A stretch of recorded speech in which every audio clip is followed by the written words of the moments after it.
Pod veľkým, rozložitým dubom bol tichý záhon. V zemi tam ležalo maličké semienko, ktoré si ani nepamätalo, ako sa tam dostalo. Každé ráno počúvalo, ako sa vietor pohráva s konármi stromov nad ním. Listy šumeli jemnú uspávanku a vtáčiky na nedalekých konároch spievali veselé pesničky. Aký je to krásny svet, zašepkalo si semienko pre seba. No zároveň cítilo zvláštne chvenie, malý strach, ktorý sa mu usadil v srdiečku. Semienko vedelo, že niekedy z oblohy padajú kvapky vody. Videlo ich, keď sa obloha zatiahla a vietor zrazu stíchol. Kvapky sa mu zdali veľké a silné, ako keby mohli všetko zaplaviť. Čo ak ma dážď odplaví, čo ak mi ublíži, dumalo semienko. Schúlilo sa hlbšie do mäkkej pôdy, aby bolo v bezpečí. Snažilo sa nemyslieť na tmavé oblaky, ktoré sa občas objavili na oblohe.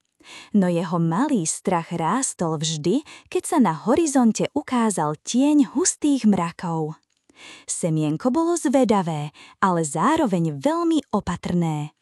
Ešte netušilo, že práve to, čoho sa najviac obáva, raz zmení jeho život. Jedného večera sa obloha zatiahla. Vietor stíchol a vzduch zrazu voňal inak, ako by sa chystal na niečo veľké. Semienko sa schúlilo ešte hlbšie do pôdy a cítilo, ako mu srdiečko bije trošku rýchlejšie. Prídu tie veľké kvapky, zašepkalo potichu samo sebe. Možno budú ťažké, možno ma zabolia. A vtedy sa stalo niečo zvláštne. Mäkká, hnedá zem, ktorá semienko držala v objatí, sa jemne prebudila a prehovorila tichým, upokojujúcim hlasom. Neboj sa, maličké semienko, zašepkala. Dážď ti neublíži. On ti pomôže, prinesie vodu, ktorú potrebuješ, aby si sa zobudilo a začalo rásť. Semienko sa na chvíľu prestalo báť. Naozaj? Opýtalo sa tichým hláskom, ale ja som tak malé a dážď je taký veľký. Zem sa usmajala svojim tichým, neviditeľným úsmevom. Práve preto ti dážď pomôže, obíde ťa jemne ako objatie a dá ti silu. Všetky semienka sa raz zobudia a ty nebudeš výnimkou. Semienko sa trochu uvoľnilo. Možno predsa len nemusí mať zo všetkého strach. A tak tam ležalo a počúvalo šepot zeme, ktorý bol mäkký ako prikryvka a hrejivý ako prvé lúče raného slnka. Na druhý deň sa obloha zatiahla ešte viac. Vietor zafúkal a listy na veľkom dube začali šušťať inak, ako by si medzi sebou šepkali: dnes príde dážď. Semienko to počulo a znovu sa trošku zachvelo. Už je to tu, pomyslelo si. A potom, čľup, spadla prvá kvapka. Nebola vôbec strašná. Jemne sa skotúľala po lístku nad záhonom a dopadla na zem. Ďalšia kvapka ju nasledovala, potom ešte jedna. Kvapky boli mäkké, chladivé a hrali tichú hudbu. Tik, tik. To nie je také zlé, zašepkalo semienko. Je to vlastne príjemné. No onedlho prišiel aj hustejší dážď. Kvapky boli ťažšie a padali rýchlejšie, bubnovali po zemi a vpíjali sa hlboko do pôdy. Semienko cítilo, ako sa zem okolo neho stáva vlhkejšou a mäkšou. Voda ho obchlopila, ako by ho objala. Už necítilo strach, cítilo teplo. A potom sa stalo čosi čarovné.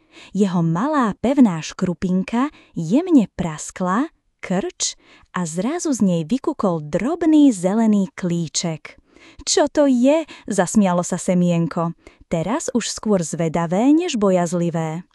To si ty, zašepkala zem. Začínaš rásť.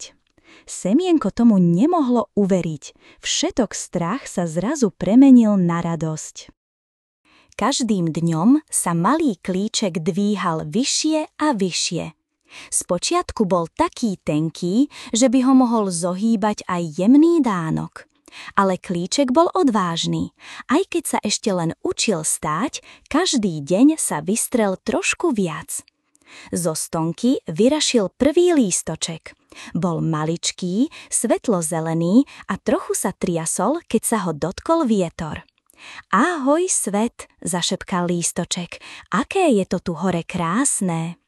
Slnko sa naň usmievalo zhora a posielalo mu lúče, ktoré boli ako teplé pohľadenie.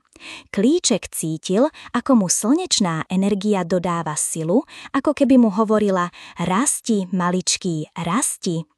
A potom znovu prišiel dážď. Tentokrát sa však Klíček už neschúlil od strachu. Naopak, vystrelil sa ešte vyššie a roztiahol svoje malé lístky. Chcel zachytiť každú kvapku, ktorá padala z oblohy. Vitaj dážď, povedal radostne, som rád, že si prišiel. Kvapky sa skotúľali po jeho lístkoch, jemne ich pohladili a vpíjali sa do pôdy. Z každej kvapky Klíček získal trochu novej sily. A keď pršalo silnejšie, už sa nebál, vedel, že voda je jeho kamarát. Slnko a dážď sa striedali deň za dňom a Klíček rástol. Najprv mal 2 lístky, potom 3, potom ich bolo tak veľa, že už vyzeral ako skutočná mladá rastlinka. Keď sa pozrel späť do zeme, kde kedysi ležalo malé, bojazlivé semienko, usmial sa. Pamätám si, ako som sa bál dažďa a teraz viem, že práve dážď mi pomohol vyrásť. Rastlinka sa už nikdy nebála tmy, oblakov ani kvapiek.